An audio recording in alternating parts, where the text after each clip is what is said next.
Bonjour à tous, dans cette nouvelle vidéo nous allons étudier la réponse indicielle d'un système du premier ordre, donc le circuit RL série. Donc on souhaite étudier l'évolution de l'intensité du courant donc I de T dans ce circuit en réponse à un échelon de tension en entrée, un échelon que l'on va appeler grand E. Donc on considérera que l'inductance, elle, est initialement démagnétisée, donc on aura des conditions initiales nulles. Et donc dans un premier temps, je vous demande d'établir l'équation différentielle justement sur cette intensité du courant I de T. Ne pouvant pas utiliser la notation complexe, puisque nous ne sommes pas en régime sinusoïdal, on va travailler à partir de l'équation différentielle. Voilà, donc au niveau de l'équation différentielle, donc c'est pas très compliqué en général, hein, il suffit de faire une loi d'émail, d'accord, et de remplacer un petit peu la tension borne de l'inductance par son expression en fonction de l'intensité du courant. Donc d'après la loi d'émail, on va avoir la tension d'entrée, donc UE de T, qui va être égale à la tension aux bornes de la résistance. Donc la tension aux bornes de la résistance, c'est R fois l'intensité du courant qui traverse cette résistance, donc c'est R fois I de T, plus la tension de sortie, donc on appelle US de T. Voilà. Donc avec la tension US de T au bord d'une inductance qui est par définition égale à L, donc la valeur de l'inductance, fois la dérivée de l'intensité du courant, donc qui circule dans cette inductance, par rapport au temps. Voilà. Donc c'est ça en fait qu'il va falloir savoir. Donc vous faites une simple loi d'émail. Et il faut savoir que la tension au bord d'une bobine, c'est L fois la dérivée du courant par rapport au temps. Voilà. Donc si je remplace donc UE de T, on a dit que c'était un échelon, donc UE de T, je vais pouvoir le remplacer par E. Et donc US de T, je vais pouvoir le remplacer donc par L dI sur dt. Voilà. Donc ce qui me donne E qui va être égal à R fois I de T plus L dI de T sur dt. Voilà, donc pour l'équation différentielle, donc je vous demande au niveau du logiciel de la mettre sous une forme assez particulière, hein, puisque donc je vous demande de mettre I de t à gauche, et vous voyez, il n'y a pas de coefficient devant I de t, d'accord? Donc je vais essayer de m'arranger pour ne pas avoir de coefficient devant I de t. Donc je vais juste diviser par R, d'accord? Tous les éléments ici à gauche et à droite de l'égalité.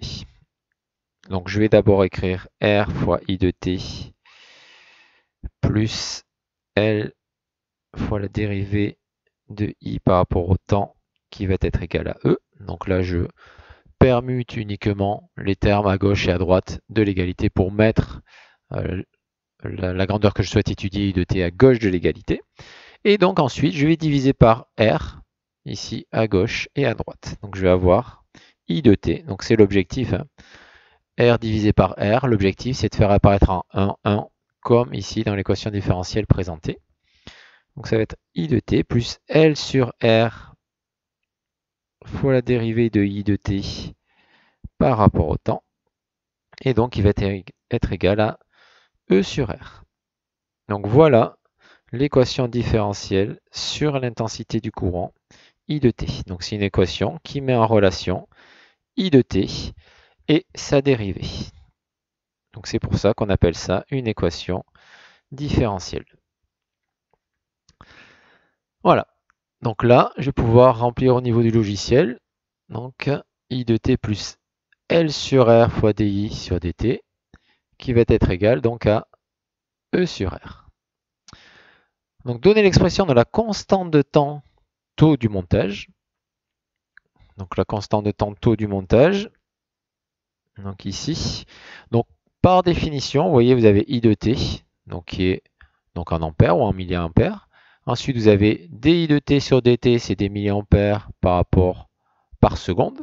Et donc, ce qu'on va appeler la constante de temps, mais justement, c'est ce qui va venir ici. Donc le terme L sur R, mais c'est une constante, puisque L et R sont constants. Et donc, et c'est homogène à un temps, d'accord? Ça va être exprimé en secondes, d'accord? Puis comme ça, on aura des secondes fois des ampères divisé par des secondes. Ça donnera bien un terme en ampères ou en milliampères. Voilà, donc ça, c'est exprimé en secondes. C'est ce qu'on appelle la constante de temps du montage. Donc là, je vais l'écrire. Constante de temps.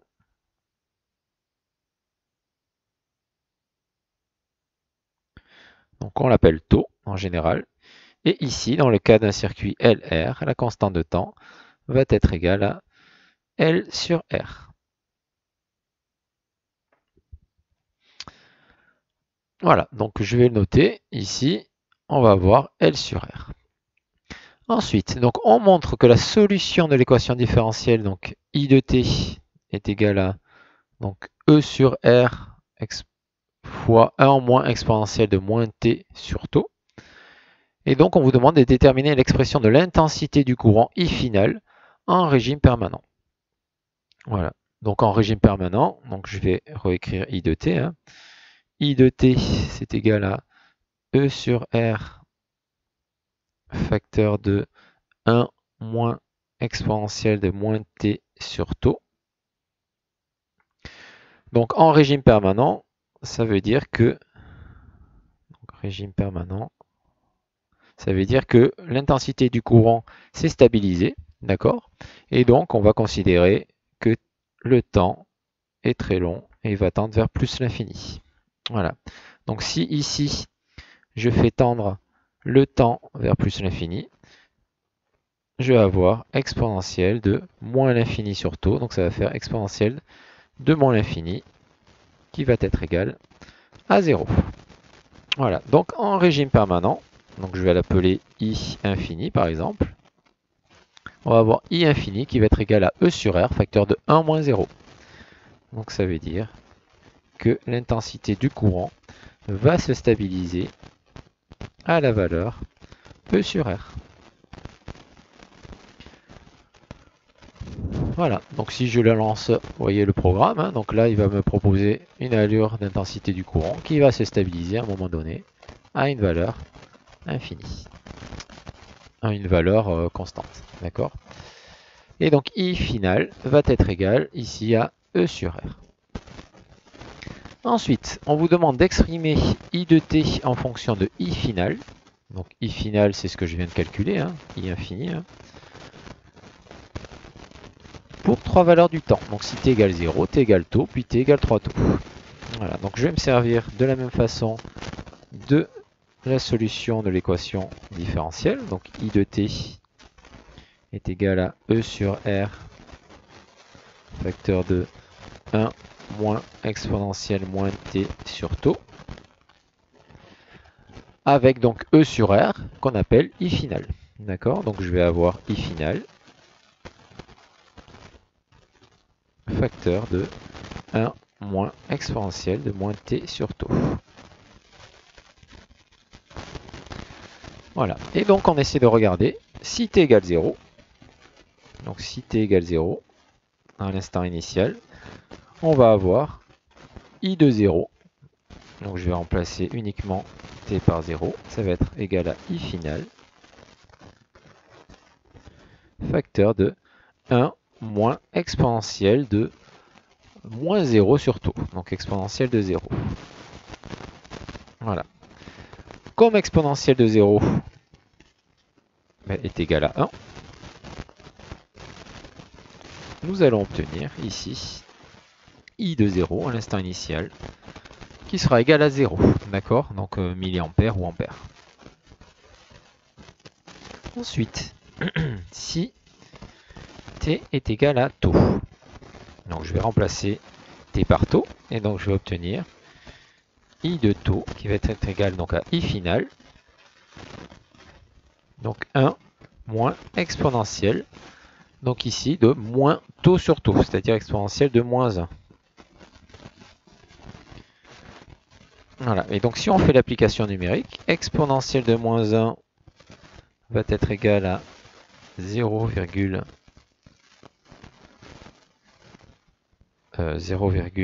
alors attendez, je vais faire le calcul.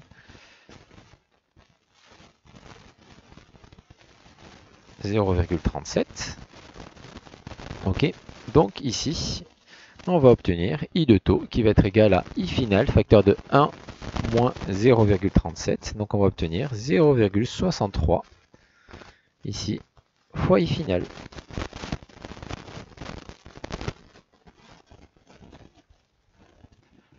Voilà, ou 63% de I final. Et donc en fait, enfin, le dernier point, si T est égal à 3 taux, donc je vais remplacer T par 3 taux, donc I de 3 taux va être égal à I final, facteur de 1 moins exponentielle, donc cette fois-ci de moins 3 taux sur taux, ça fait exponentielle de moins 3. Et donc si on fait l'application, on va obtenir 0,95 fois I final. Voilà, donc nous avons les différents termes ici. Donc si t égale 0, on va obtenir 0 mA. Si t égale taux, on va obtenir 0,63 fois I final, donc pour I de t.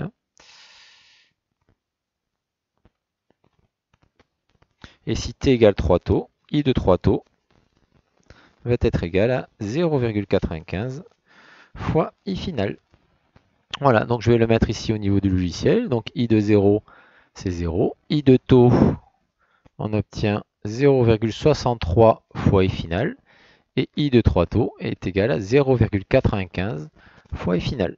Voilà, donc tout ça, c'était la partie un petit peu théorique qui nous permettait justement de comprendre un petit peu comment fonctionne ce circuit RL et comment justement évolue cette intensité du courant I de t.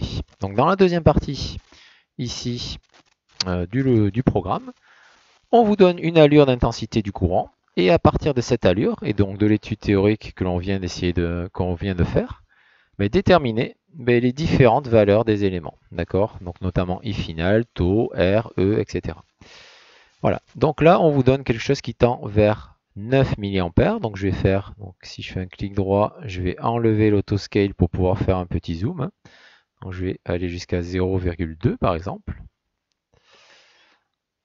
D'accord, je peux même aller jusqu'à 0,1. Voilà, donc là je peux travailler de manière un peu plus facile. Alors, donc ce qu'on vous demande dans un premier temps, c'est de mesurer I final. D'accord? Donc I final, on l'a déjà vu, hein, I final, c'est la valeur finale que va prendre l'intensité du courant. Donc ici, il suffit de mesurer, ici. Hein. Donc la valeur finale est égale à 9 mA. Ensuite, dans un deuxième temps, on vous demande de mesurer la constante de tantôt. Donc on va se servir de l'étude théorique. Hein. Et on a vu qu'à l'instant t égale taux, la valeur I de t est égale à 0,63 fois I final. Donc 0,63 fois I final. Donc ici, dans notre cas, I final, il vaut donc 9 mA. Donc 0,63, si on fait le calcul, fois 9 mA, on va trouver 5,67 mA. Voilà. Donc l'intensité du courant I de t sera égale à 5,67 mA à l'instant t. Donc c'est comme ça que l'on va pouvoir déterminer justement cet instant t. D'accord? Donc on va se positionner donc à l'aide du curseur. Donc là, je l'ai un peu perdu, donc je vais faire clic droit, bring to center pour centrer le curseur. Et donc je vais me positionner à une intensité du courant, vous voyez, je peux le lire en Y ici, donc qui est égal à 5,67 à peu près. Voilà, donc 5,68, on ne peut pas faire beaucoup mieux. Donc 5,67 mA. Et je regarde ici à quel temps ça correspond. Donc là, on est à 0,01 millisecondes. D'accord? Donc là, on va pouvoir mesurer. Donc à l'instant taux, si je le mesure, je trouve 0,01 millisecondes. Voilà, donc ça c'est une mesure graphique. Donc je vais le noter ici. Donc mesurer la constante de tantôt, on a 0,01 0,01 milliseconde. Ensuite, mesurer le temps de réponse à 5%. Donc on l'avait vu lors de la précédente vidéo pour le circuit RC. Donc par définition, le temps de réponse à 5% correspond au temps que met le signal pour entrer dans un tube, donc qui est égal à plus ou moins 5% de la valeur finale, d'accord, sans jamais sortir de ce tube. D'accord, donc ici, il n'y a pas de dépassement, hein. Donc votre signal, dès qu'il va arriver à la valeur finale, moins 5% de la valeur finale, c'est-à-dire que dès qu'il va arriver à 95% de sa valeur finale, d'accord, mais on va pouvoir dire que ça correspond justement à ce temps de réponse à 5%. D'accord?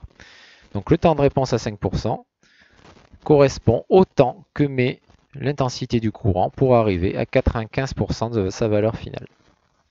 Voilà. Et donc on avait vu que ici, vous voyez, à l'instant t égale 3 taux, on avait 0,95 fois I final au niveau de I de t. D'accord? Donc a priori, le temps de réponse à 5% devrait être égal à 3 taux. D'accord? Donc on va quand même le mesurer. Donc on va regarder 95% de la valeur finale. Donc c'est si I de t est égal à 0,95 fois I final. Avec nous, dans notre cas, donc I final qui est égal à 9 mA. Voilà, donc ici, on veut regarder l'instant t pour lequel on a donc 0,95 fois 9 mA, c'est-à-dire 8,55 mA. Voilà, donc je vais le mesurer graphiquement ici. Donc à 8,55, je vais me positionner à peu près. 8,55, voilà. Et donc on se rend compte que l'instant correspondant correspond bien à 0,03, c'est-à-dire 3 fois 0,01, c'est-à-dire 3 taux. Ok. Donc on a bien ici 0,03 millisecondes, qui correspond donc à notre temps de réponse à 5%, et donc qui est bien égal à 3 taux. Donc il y a deux façons en fait de le mesurer. Donc soit on le fait théoriquement à partir de l'instant taux, soit on mesure le temps de réponse à 5% directement. Donc ça fait 0,03 millisecondes. Voilà. Ensuite, donc on vous donne la valeur de l'inductance, donc L. Donc on vous donne L qui est égal à 10 millihenry. Et on vous demande de déterminer la valeur de R. D'accord? Donc vous avez taux. Donc taux, vous savez que c'est égal à L sur R. On l'a vu dans l'étude théorique. On vous donne L. Donc il suffit de calculer la résistance R. D'accord? Donc avec taux qui est égal à L sur R.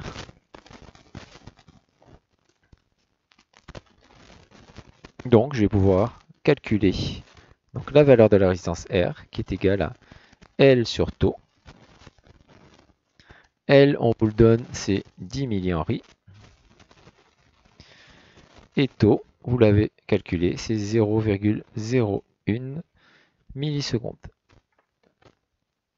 Voilà, donc si je fais 10 millihenry divisé par 0,01 millisecondes, je vais obtenir une résistance R, d'accord, qui sera égale à 1 kΩ, c'est-à-dire 1000 ohms.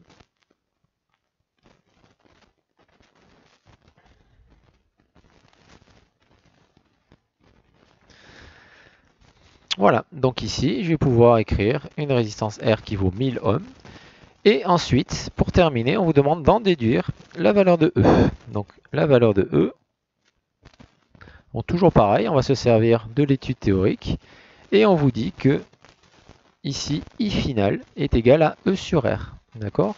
E, c'est ce que vous cherchez. I final, vous l'avez déjà déterminé. Hein. Graphiquement, fait 9 mA. Et R, on vient de le calculer ici à partir effectivement d'une mesure graphique également. Donc on va voir I final par définition, enfin on l'a vu au niveau de l'étude théorique qui est égal à E sur R. Donc E est égal à R fois I final.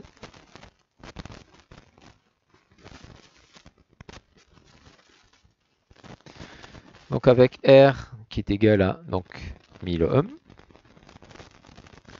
Et I final, on l'avait calculé, c'était 9 mA. Voilà, donc 1000 fois 9 mA. Si vous faites l'application numérique, vous allez obtenir une tension E qui sera égale à 9 volts. Voilà, donc je vais l'intégrer ici. Bon, là, voilà, donc c'est égal à 9 volts. Voilà, donc là j'ai du mal à l'intégrer au niveau du logiciel, c'est pas grave. Donc je vais quand même valider pour vous montrer comment ça fonctionne. Voilà, donc j'ai pas pu l'intégrer au niveau de E, mais vous voyez bien que toutes les autres valeurs sont correctes. Voilà, merci de m'avoir écouté et donc à très bientôt pour une nouvelle vidéo.